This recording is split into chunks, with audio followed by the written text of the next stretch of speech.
Assalamualaikum guys, selamat sore, eh, salam guru Indonesia. Eh, Berbicara tentang pengalaman selama menjadi guru itu sangat bervariasi. Tentunya ada sukacita dan duka cita. Nah, kira-kira apa sih komentar siswa saya tentang saya? Kita lihat pendapat mereka. Yuk.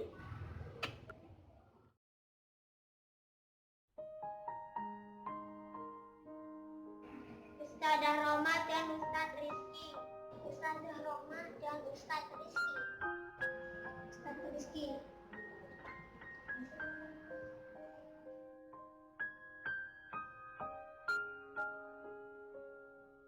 Sayang, sayang, sayang, sayang, sayang, sayang, sayang, sayang,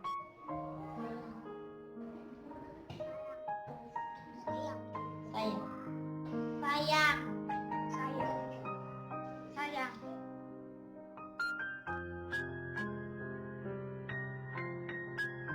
Baik dan rendah, baik hati, Terus, penyayang, terus, berbicara, perhatian, penyayang,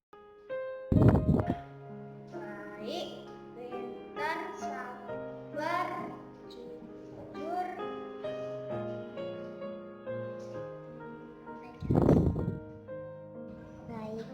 terus, lucu, hati perhatian, lucu, terus, lucu, terus, baik, terus. lucu, bagus, Selain itu, juga baik, tegas, juga baik, dan lembut. Rasanya kayak sedih banget. Tegas, tegas, selain itu, juga baik. Tegas, baik, lembut.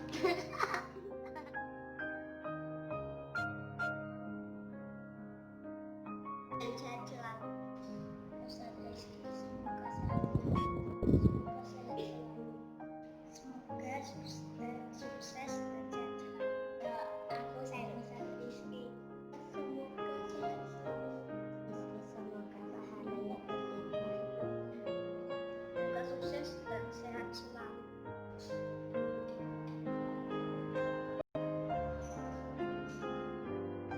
Kangen sama Ustadz.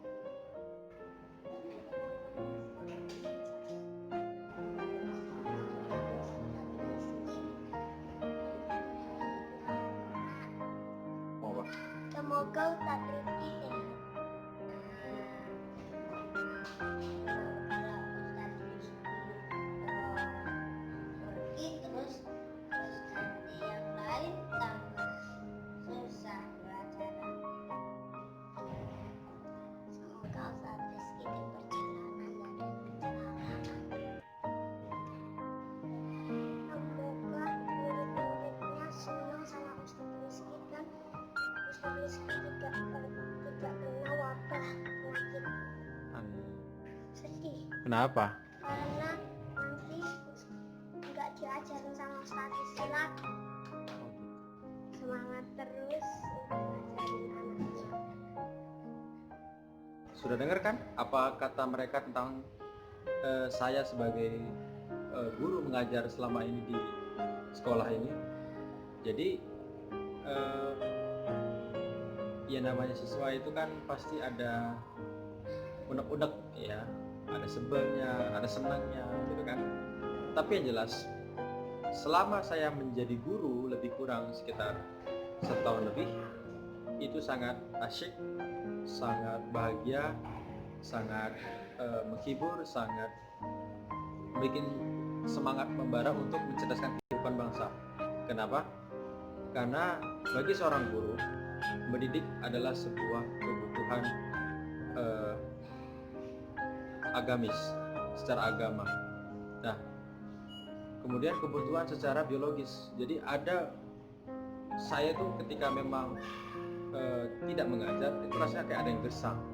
Dalam artian tidak ada hiburan atau ketemu sama anak-anak itu suatu hiburan.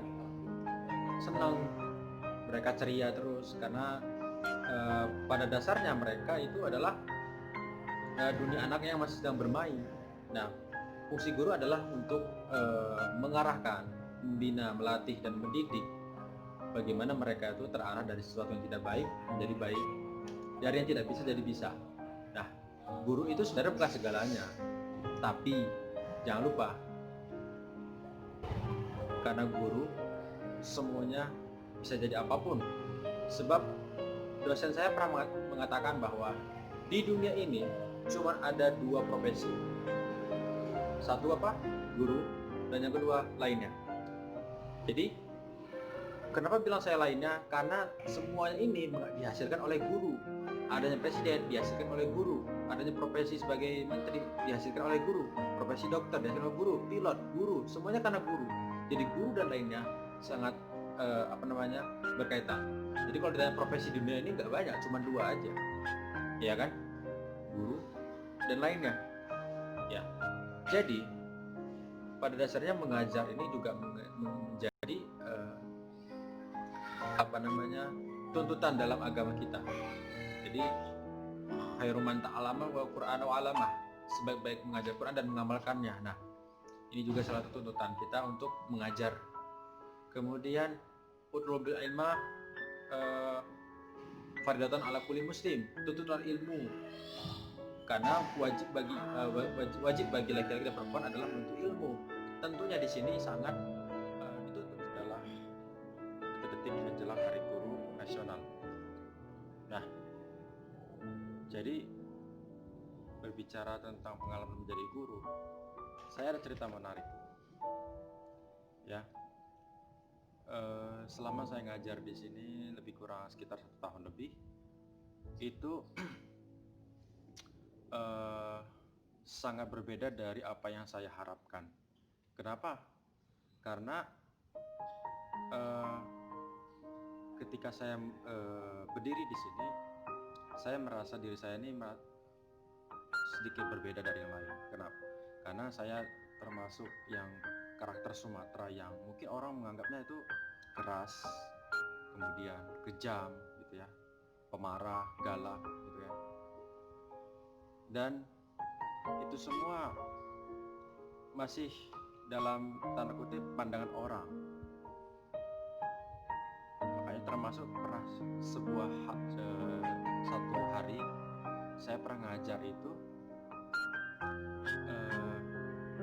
siswa saya itu saya tegasin untuk jangan bermalas-malasan, kemudian jangan bersikap remeh kepada saya atau tidak menghormati gurunya, gitu kan. Nah, suatu hari dia marah besar karena telah diganggu kesibukannya. Kemudian maksud saya adalah baik, karena ketika dalam pembelajaran tidak boleh ada sesuatu yang dikerjakan lain selain fokus pada pelajaran sekolah. Nah, di situ saya menegaskan, kamu kalau mau belajar silakan di sini, kalau nggak mau belajar jangan di sini, silakan di luar. Akhirnya dia marah, kemudian merasa nggak terima, kemudian barangnya diacak-acak dan dilempar kepada saya. Wah, itu saya betul-betul harus menjaga emosi sebagai guru, karena apalagi saya masih muda, jadi mungkin harus banyak belajar lagi bagaimana memahami psikologi anak ketika lagi marah. Singkat cerita, akhirnya dia diganggu teman-temannya karena menganggap kamu jangan begitu sama guru, kamu jangan marah-marah lempar guru, nggak sopan kamu. Dia malah melampiaskan emosi kepada teman-temannya. Maka saat itu dia mengejar teman-temannya yang mengejek dia, sehingga sampai dipukul dipukul, ditampak, dihabis, dibabak belurin. Tapi saya pisah di situ. Ketika saya pisah, apa yang terjadi? Bukan malah berdiam, malah siswa tadi yang melempari saya balik lagi memukul saya, sampai akhirnya saya dipukuli kayak serasa saya jadi samsaknya tinju gitu ya. Saya jadi lucu gitu. Saya bilang sama anak-anak, wah ini ternyata Mas Bulan pengen belajar tinju sama Ustadz gitu kan, pengen belajar silat, sampai Ustadz dipukuli kayak samsak. Makanya Ustadz gak akan lawan itu, karena saya tahu dia masih anak-anak, masih kelas 2, emosi yang masih gak jelas, namanya masih anak-anak gitu kan. Dan itu menjadi sedikit kesedihan mungkin bagi belum yang paham saya dengan karakter saya seperti ini, dianggap keras, tegak, pemarah, galak. Malah saya menegaskan supaya kalau mau di sekolah itu atau di kelas itu belajar, bukan untuk main-main, membaca komik dan hal sebagainya. Nah, si anak ini, si Bulan ini, itu justru tidak mengindahkan perkataan saya itu. Akhirnya saya jadikan bahan saja. Tapi setelah dia lelah memukulin saya saat itu, sampai dihajar sampai depan sudut pintu, digebrak-gebrak, akhirnya dia lelah, kemudian dia menangis sendiri. Nah, ternyata sampai saat itu berita itu sampailah kepada orang tua siswa tadi. Tapi saya klarifikasi bahwa apa yang diceritakan siswa tadi nggak benar, dalam artian mungkin cerita itu dilebih-lebihkan oleh siswa tadi yang memukul saya. Tapi saya klarifikasi bahwa si Mas Bulan ini sedang mengerjakan sesuatu dalam keadaan sedang belajar di sekolah. Nah, masalahnya adalah dia tidak menempatkan sesuatu itu pada saat tempat yang tepat, sehingga saya menegaskan untuk merapikan kembali. Tapi ternyata si Bulan ini, siswa ini tidak terima, makanya dan lambat laun akhirnya orang tuanya paham, kemudian orang tuanya juga guru, dan saat itu mungkin harus saya bawa juga ke bagian bimbingan konseling siswa. Itu cerita bagian kalau cerita sukacitanya itu banyak sekali. Cuman senangnya saya adalah ketika bergabung anak-anak ini ceria, tidak kenal sedih. Justru ketika sedih itu cuma sesaat aja, sejenak dan hilang lagi. Nah, itu sangat membuat saya terhibur dengan kehadiran mereka. Apalagi saat itu misalnya kegiatan karya wisata, tujuannya kemarin adalah Bumi Merapi. Nah, itu anak-anak ceria banget. Saya begitu terharu, mereka bahagia dengan melihat hewan, mengenal sesuatu yang baru. Ustadz, ini apa namanya Ustadz? Nah, itu saya serasa jiwa seorang guru, jiwa seorang ayah mungkin. Artinya di sini saya dilibatkan penuh oleh kehidupan mereka yang hal apapun itu pasti kita dilibatkan. Nah, makanya kita nih sebagai guru adalah fungsinya mengarahkan kepada yang baik. Kalau kita sudah mengarahkan tidak yang baik, maka anak-anak bisa terjerumus. Itulah keadaan realita sekarang itu kan.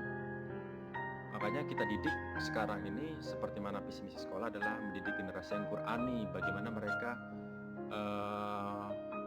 mengcam diri mereka, nilai-nilai menanamkan pada diri mereka kalau mereka harus baik, dan orang baik akan dapat balasan yang baik, kata Allah gitu ya. Makanya itu saya pernah tegasin, kalau kalian hidupnya baik mulai dari sekarang, belajar sholat sekarang, biasakan untuk 4 waktu, maka kalian jadi dewasa nanti kalian sukses, dan Allah nggak akan berbohong dengan janji-janjinya atau ingkar dengan janji-janjinya gitu. Jadi penting sekali kalau ini pengalaman sukacitanya banyak ya. Juga itu termasuk misalnya kegiatan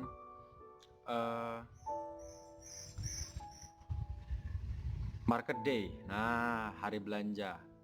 Ini anak senang banget. Mereka antusias pengen belanja. Ustadz, aku pengen belanjain pengen jualan ini. Ustadz, aku pengen belanja ini. Kira-kira ada jualan itu enggak ya? Ada jualan burger, sosis segala macam. Nah, itu kita timbulkan sifat entrepreneur mereka yang mungkin itu menjadi salah satu skill mereka di waktu yang akan datang. Kenapa? Ya jualan itu adalah sunnahnya Rasul juga kan dalam profesi berdagang gitu ya. Yang penting mengedepankan nilai-nilai kejujuran ya. Kemudian Islami. Jadi ketika azan ya warung ya jangan difokusin, kita tinggalkan sejenak gitu kan.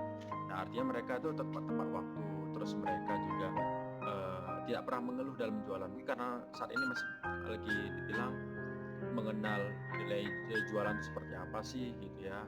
Terus kalau ada yang minus belanjanya gimana sih, terus dalam nilai-nilai marketing sendiri juga ada terdapat pelajaran kita bagaimana menciptakan hubungan solidaritas antar sesama yang baik antara penjual dan pembeli itu dalam nilai-nilai PKN, kemudian nilai agama, nilai kejujuran tadi, dan kemudian bagaimana